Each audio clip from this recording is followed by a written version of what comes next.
우리를 위해 죽으신 주의 십자가, 우리를 위해 다시 살아나신 주님의 부활, 십자가만이 우리를 구원하는 것이 아니라 주의 부활이 우리를 구원합니다. 주의 죽으심을 상징하는 이 십자가, 이건 우리에게 강력한 하나의 이미지고 형상입니다. 이에 반해서 부활절을 상징하는 그 이미지는 우리에게 다소 좀 약한 것이 사실입니다. 부활절 계란을 안아주지만 글쎄 그것은 좀 부족한 것 같아요. 그죠? 강대상 앞에 말구유를 이렇게 조형물로 갖다 놨습니다만 여기에 부활절 계란을 크게 놔둔다고 해서 과연 그것이 부활의 강력한 증거가 될 수 있을까? 좀 아쉽습니다. 뽀뽀에만 하더라도 강력한 알통, 근육, 팔뚝 그런 이미지가 있고, 스타워즈만 하더라도 광선검과 같은 그런 아이콘이 있는데, 부활을 상징하는 강력한 힘의 상징, 우리에게 뭐가 있을까 한번 생각해 봅니다. 가톨릭 성당에 가시면 십자가가 우리 십자가랑 좀 다르죠. 이제 예수님의 형상이 있는 그것을 십자고상이라고 얘기합니다. 고통받을 고자를 써서 우리는 십자가라고 얘기하지만 십자고상을 쓰는 로마 가톨릭, 동방정교 그리고 개신교 중에서 성공회는 이렇게 십자고상을 씁니다. 그러나 우리 교회를 포함한 대다수의 개신교회는 그리스도의 순환만이 아니라 그리스도의 부활을 상징하는 이 십자가, 예수님의 형상이 없는 이 십자가상을 우리는 사용하고 있습니다. 그래서 때로 이 부활하신 예수님을 우리 설명하고 표현하고 싶어서 세마포를 상징하는 흰 천을 이제 십자가에다가 이렇게 걸어 놓기도 하곤 합니다. 그러나 십자가만큼 부활의 강력한 아이콘과 상징을 우리는 가지지 못한 것이 현실입니다. 제가 유학 중에 있을 때 살았던 기숙사 이름이 하지홀이라고 하는 기숙사였는데, 찰스 하지라고 하는 유명한 장로교 신학자의 이름을 딴 그런 기숙사입니다. 근데 찰스 하지라고 하는 이 신학자가 쓴 조직신학 책에 보셔도, 짧은 책인데 십자가에 대해서는 한 130페이지 정도 많이 썼습니다. 근데 부활에 대해서는 한 서너 페이지밖에 나오지가 않습니다. 비단 찰스 하지만이 아닐 것입니다. 우리 많은 그리스도인들이 십자가의 사랑, 예수 그리스도의 대속의 사랑에 대해서는 이야기를 많이 하는데 부활에 대해서는 그만큼 이야기하지 않는 것이 사실이지 않은가 하는 생각을 해봅니다. 생동하는 부활신앙이란 오늘을 사는 우리를 구원해내는 힘입니다. 근데 만약 우리가 매년 부활절에 그저 서랍에서 뭘 꺼집어내듯이 역사적인 부활 사건을 기억하고 다시 그 사실을 다시 서랍에 넣어놓는 것 같은 그러한 신앙이라면 그것은 부활 사건에 대한 기억일 뿐이지 부활 신앙이라고는 할 수 없을 것입니다. 부활 사건과 부활 신앙은 어디까지나 별개입니다. 부활 신앙은 우리를 실제로 들어 올릴 수 있는 그런 힘이라 하겠습니다. 부활 신앙은 고로 부활주일에 국한된 것이 아니라 어쩌면 1년 365일 우리에게 꼭 필요한 필요한 복음의 말씀인 줄로 믿습니다. 부활신앙은 미래의 새로운 창조 세계를 오늘 우리의 현재 속으로 들여놓는 힘입니다. 온 세상을 새롭게 하시고 치유하시는 하나님의 능력을 오늘 내가 지금 누릴 수 있는 힘입니다. 의심이 많던 도마가 믿음의 사람이 되듯이, 눈물 흘리던 마리아가 기쁨의 사람이 되듯이, 실수투성이었던 베드로가 새로운 사명의 사람이 되듯이 들어 올리십니다. 예수를 핍박하던 바울, 갈 바를 알지 못했던 그를 새로운 길을 여시면서 새로운 길로 가게 하시는 그 힘, 들어 올리시는 힘, 허탈과 시리에서도 들어 올리시고 불평과 불만으로부터도 들어 올리시고 무의미와 허탈로부터서 들어올리시는 위대한 반전, 그 힘을 오늘 우리가 입을 수 있습니다. 힘 입을 수 있습니다. 이것이 실제적인 힘과 능력입니다. 이것이 부활신앙인 줄로 믿습니다. 예수를 죽은 자 가운데서 다시 살리신 하나님의 힘과 위력이 이제 우리 가운데 경험되어질 수 있습니다. 우리는 새로 지으심을 받아 이제 어둠이 아닌 빛 가운데로 살아갑니다. 예수가 부활하셨기에 이제 모든 것이 달라집니다. 아니, 달라졌습니다. 그래서 에베소서 1장에서 사도 바울은 이렇게 강력하게 얘기합니다. 너희 마음의 눈을 밝히사 그의 힘의 능력, 위력으로 역사하심을 따라 믿는 우리에게 베푸신 능력의 지극히 크심이 어떠한 것을 너희로 알게 하시기를 원한다. 바울의 간절한 소원이었습니다. 그렇습니다, 여러분. 부활신앙은 내가 사람을 대하는 방식도 변화시키고 우리가 물질을 대하는 방식도 변화시키고 권력을 바라보는 관점도 바꾸어 버립니다. 직장에서 일하는 태도도 다 바꾸올 수 있습니다. 부활신앙이 이제 우리 가운데 생동하는 믿음의 힘이 됩니다. 부활신앙이란 미래를 위한 희망만이 아니라 미래로부터 오는 희망입니다. 미래로부터 오는 희망을 우리에게 줍니다. 미래의 하나님의 나라를 오늘 우리의 현재 속에 들여놓는 것. 아직 온전히 완성되진 않았지만 이미 와 있는 그것. 그걸 누려야죠. 근데 이것을, 이미 와 있는 이것을 우리가 몰라서 누리지 못한다면 그리스도인의 삶은 빈곤해질 것입니다. 그래서 사도 바울은 에베소서 1장에서 아주 마음을 담아서 얘기합니다.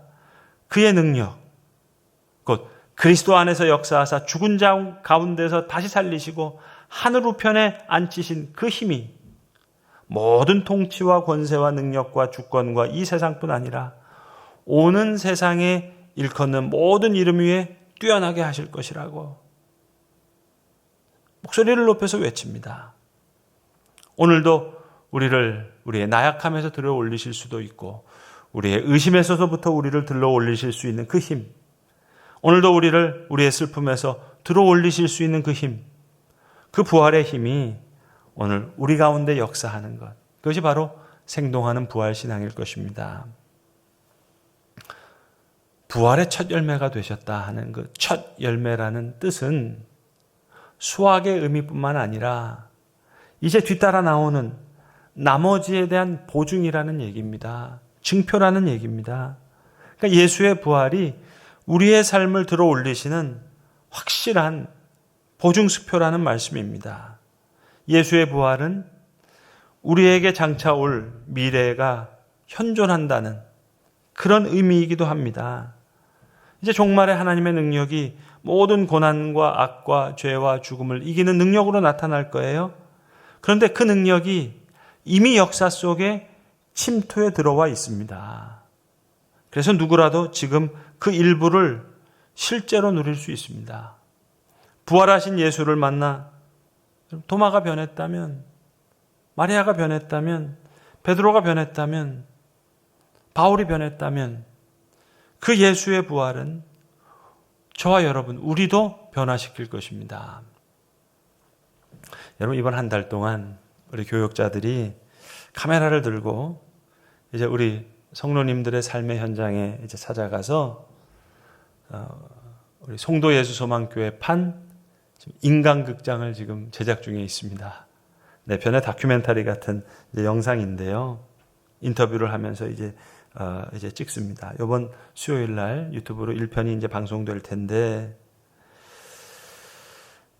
우리 김 집사님, 임 집사님, 한 집사님, 이 권사님, 우리 직장으로 직접 찾아가서 만들었습니다. 이제 내보낼 텐데, 여러분, 도마가 변했고, 마리아가 변했고, 베드로가 변했고, 바울이 변했다면 당연히 김 집사님도 변하고, 임 집사님도 변하고, 한 집사님도 변하고, 이 권사님도 변하고. 그게 논리적으로 맞잖아요, 여러분. 왜? 부활신앙은 동일한 신앙이니까 당연히 그래야 되는 거 아니겠습니까? 당연히 그래야 되겠죠. 저는 오늘 우리가 함께 읽은 도마와 관련된 성경 본문 가운데 제가 개인적으로 가장 감사하게 생각하는 대목은 오늘 예수님께서 마치 맞춤 양복을 맞춰주시듯이 도마에게 꼭 필요한 그 은혜의 말씀을 주시는 거예요. 정말 맞춤 양복 같아요. 맞춤형 은혜를 주신다는 사실입니다. 글쎄요, 이 도마가 어떤 유형의 사람이었을까 우리가 알 수가 없죠. 요즘 그 MBTI라는 그 성격 진단을 가지고 우리 젊은이들이 많은 이야기들을 하시던데 글쎄 옳습니다. 이 도마의 성격을 추론해 보면 물론 복음서에 도마와 관련된 이야기가 많이 나오지를 않아서 이걸 자료가 좀 부족합니다만은 도마는 왜 여러분 사람 중에 왜 자기 세계 속에 이렇게 빠져 있는 사람이 있죠. 자기만의 세계가 좀 큰 사람, 좀 특이한 그런 면이 좀 있었던 것 같아요. 오늘 우리가 요한복음 20장을 읽었는데 요한복음 11장 16절에도 보시면 도마가 귀함 얘기를 하는데 약간 핀트가 맞지 않는 그런 얘기를 합니다. 우리가 주와 함께 베다니로 죽으러 가자 그래요. 예수님 순환에 대한 얘기를 하는데 이 약간 핀트가 맞질 않아요. 그래서 도마가 우리가 주와 함께 지금 도마의 의미는 베다니로 죽으러 가자 하는 이야기를 합니다. 그리고 요한복음 14장 5절에 내려와서도 보면 예수님의 말씀을 좀 잘 이해하지 못하는 사람으로 도마가 등장합니다. 예수님께서 내가 아버지 집에 가서 너희들이 거할 거처를 내가 예배하겠다 말씀하신 그 바로 직후인데 그걸 잘 못 알아듣고 도마가 좀 엉뚱한 이야기를 합니다. 그러니까 이걸 근거로 해서 한번 추론해 보면 충직하지만 그죠? 우리가 함께 죽으러 가자 할 얘기할 말할 만큼 충직하지만 상상력이 좀 떨어져서 자신에게 어떤 확신이 절대적인 확신이 들 때에만 행동하는 그런 유형의 사람이랄까요? 그러니까 지금 예수님 죽으신 후에 다른 제자들과 함께 있지 않았다는 사실 그렇게 놀랄 만한 이야기가 아닙니다. 도마는 자기만의 시간이 필요했어요. 혼자 자기만의 세계에 있는 예수님의 죽음 이게 도저히 엄두가 나질 않습니다. 자기 혼자서 좀 곱씹으면서 소화할 시간이 필요한 그런 사람이에요. 그래서 오늘 우리 본문 첫 절에 보시는 대로 그 첫 부활절 저녁 예수님께서 제자들 가운데 오셨을 때 도마는 그 자리에 없었다는 얘기 아닙니까? 그리고 지금 그 제자들이 도마한테 와가지고 우리가 부활하신 예수님을 만났다 얘기하는데도 도마는 좀 심드렁해하고 있습니다. 그런 도마에게 오늘 예수님께서 말씀하시는 거예요. 너의 손가락을 내밀어 내 손을 보고 너의 손을 내밀어 내 옆구리에 넣어보라고. 마치 제자들에게 도마가 얘기했던 그 이야기를 직접 들으신 분처럼 어떻게 이렇게 얘기해 주시죠? 다른 동료 제자들과 함께 주거니 받거니 얘기했던 그 시간에 마치 주님께서 그 얘기를 다 듣고 계셨던 것처럼 말씀하십니다. 그래서 도마는 제자들 가운데 가장 깊은 의심에 있었던 사람입니다만 오늘 본문에 보시는 대로 복음서를 통틀어 가장 고귀한 신앙 고백으로 옮겨집니다. 나의 주님이시오 나의 하나님이십니다. 어떻게 생각해 보면 지금 도마에게 필요했던 것 예수님이 단지 죽은 자 가운데서 다시 살아나셨던 것 그게 아니라 그 제자들이 얘기했던 그게 아니라 나에게 주시는 말씀 바로 나를 위해 부활하셨다는 것을 그걸 깨달아는 것 이게 꼭 도마에겐 필요했던 거예요.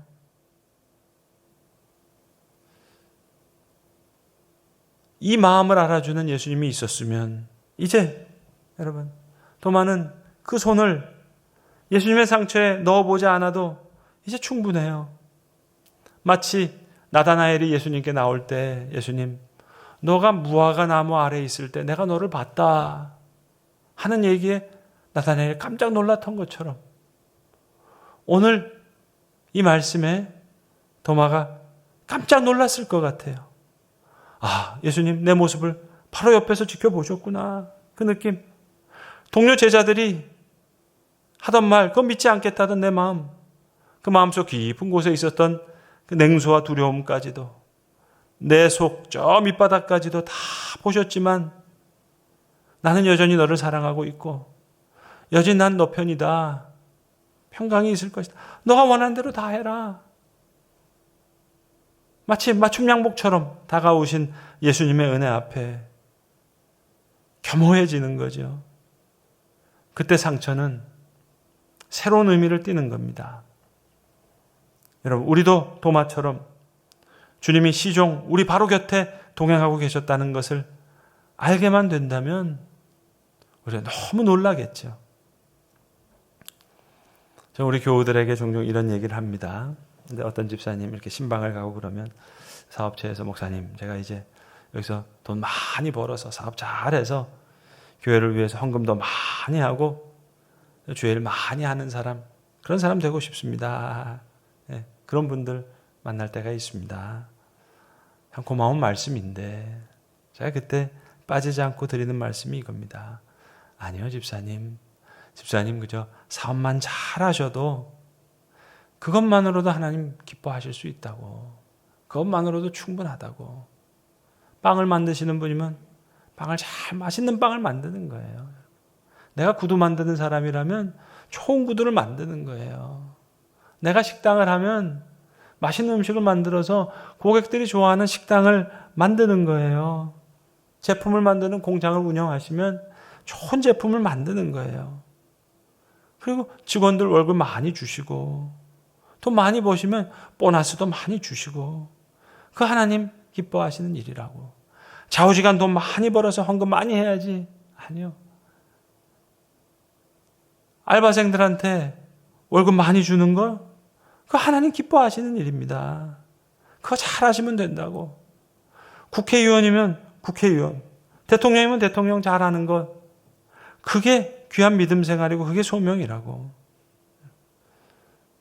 여러분, 목회로 말하면 뭐 민족 복음화, 세계 복음화 중요하죠. 근데 솔직히 말씀드리면 저는 웰카운티도 감당이 안 돼요, 여러분. 목회 잘해서 우리 교회 때문에 웰카운티에 더 가까이 살고 싶은 사람 많아서 송도에서 웰카운티 아파트 값이 제로 올랐다 그랬어요. 그러면 목회 참 잘한 것일 텐데 아직 그런 얘기는 안 들려오는 걸로 봐서 제가 아직 목회 잘 못하고 있는 거죠. 여러분, 식사 기도할 때 왜 그런 분들 있잖아요. 감사하면서 우리 먹어도 되잖아요. 근데 이 음식 먹고 건강하여, 거기서부터 이제 민족 통일, 세계 복음화까지 나가면 여러분이 참 기도할 때 소화도 잘 안 되고 또 그렇다고 해서 이렇게 되잖아요. 그래서 제가 신방할 때 드리는 말씀이 그거예요. 이거 잘해서 헌금, 이거 잘해서 교회를, 그렇게 해서 회사도 어려지고 교회도 어려워지는 건 내가 봤다. 하나님이 주신 내 사명, 부르심의 사명, 요거 하나를 위해서 내가 충실하게 살아가는 거, 그거 하나님을 기쁘시게 하는 일이라고. 여러분, 오늘 도마에게 꼭 필요한 부활의 능력이 임하잖아요. 마리아에게 꼭 필요한 방식대로 이와 같이 각자의 부르신 곳에서 십자가와 부활의 능력이 우리에게 임하는 거예요. 우리는 십자가와 부활이라고 하는 이 반전 구조 속에서 살아가는 사람들입니다.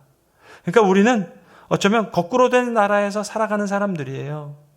세상 사람들이 볼 때는 죽음은 이거 사형 집행자처럼 보이지만 우리에게 죽음이란 새로운 세계로 우리를 안내하는 너무 충성된 안내자예요. 상상할 수 없는, 상상을 초월하는 큰 사랑의 세계로, 큰 생명의 세계로 진입하는 관문, 그게 죽음이잖아요. 그러니까 우리는 어차피 거꾸로 된 나라에서 살아가는 사람들입니다. 그러니까 일 잘하고 일 많이 해서 구원을 쟁취하고 얻어내는 것이 아니라 겸손한 모습으로, 연약한 모습 그대로 회개하면서 은총으로 내려주시는 그 구원을 감사한 마음으로 받아들이는 거죠. 세상을 바라보는 우리 눈도 거꾸로입니다. 우리는 유능하고 자신만만하고 성공한 사람을 떠받들지 않습니다. 부자와 능력자들 비위 맞추지 않습니다. 오히려 소외된 자들을 일으켜 세웁니다.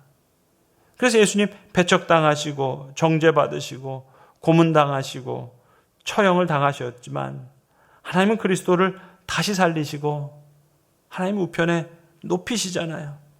위대한 반전이죠. 그분이 하늘에서 땅으로 오셨기에 우리는 땅에서 하늘로 갈 수 있고, 부유한 그분께서 가난해지셨기에 그 그리스도의 가난을 통해 우리는 부유해집니다. 그가 죄인이 되셨기 때문에 우리는 의인이 되고, 그분이 저주를 받으셨기에 우리에게는 복이 미칩니다. 위대한 반전이죠. 우리가 다시 용서받고 하나님과 다시 화목하게 되고 다시 새롭게 창조되는 이 위대한 반전, 이 거꾸로의 세상 가운데 저와 여러분은 살아가고 있습니다. 그리고 그 위대한 반전은 우리의 생활 속에서 계속되는 거예요. 이게 생동하는 부활신앙입니다. 그리스도를 통해서 때로 우리의 격분이 순해지고 우리의 어둠이 환해지고 우리의 수고가 가벼워지고 우리의 역경이 쉬워지고 무질서가 혼돈이 질서를 잡고 심지어는 사망의 권세가 사망에 이르러요. 완전히 뒤바뀌는 거죠. 이런 놀라운 변화가 도마에게는 꼭 도마에게 필요한 방식대로, 마리아에게는 마리아에게 필요한 방식대로, 베드로에게는 베드로에게, 바울에게는 바울 필요한 방식대로 임했습니다. 부활신앙을 통한 이 놀라운 변화의 힘이 저와 여러분에게도 우리에게 꼭 필요한 방식대로 그렇게 임하게 될 줄로 믿습니다. 가장 깊은 의심 속에 있었던 이 도마가 이제는 손을 옆구리에 넣지 않아도 될 만큼 주님께서 모든 얘기를 다 들으셨던 것처럼 안성맞춤으로 이렇게 말씀해 주시는 거예요. 너에게 평강이 있을지어다 하시면서 가장 놀라운 믿음의 고백을 합니다. 이 놀라운 은혜가 오늘 우리에게도 임하게 될 줄로 믿습니다. 기도하겠습니다. 아버지 하나님, 부활로 우리에게 선물하신 그 위대한 반전을 감사합니다. 주께서 하늘에서 땅으로 오셨기에 우리가 땅에서 하늘로 갈 수 있고, 부유하신 주님께서 가난해지셨기에 주님의 가난을 통해 우리가 부유해질 수 있음을 압니다. 주가 죄인이 되셨기에 우리가 의인이 되고, 주께서 저주를 받으셨기에 우리가 복을 받고 있는 이 위대한 반전, 이 거꾸로의 세상을 우리가 살아가고 있는데 그 위대한 반전이 우리의 삶 속에 계속 되어지기를 주님 빌고 원하옵나이다. 하루하루 매일의 삶 속에 그리스도의 그 귀한 부활의 능력이 우리의 격분을 순하게 다스리고 우리의 어둠이 환해지고 수고가 가벼워지고 역경이 쉬워지는 그런 놀라운 변화로 우리에게 임하게 하여 주시옵소서. 도마에게는 도마에게 꼭 필요한 양식대로 임한 것처럼 마리아에게는 마리아에게 꼭 필요한 그러한 방식대로 임하여진 것처럼 그 놀라운 변화의 힘이 사랑하는 주의 자녀들에게 우리에게 꼭 필요한 방식으로 임하게 될 줄로 믿사오매 깊은 의심 속에 있었던 도마가 귀한 놀라운 고백을 했던 그 귀한 동일한 은혜를 우리에게도 내리워 주시옵소서. 우리 구주 예수 그리스도의 이름 받들어 기도드리옵나이다. 아멘.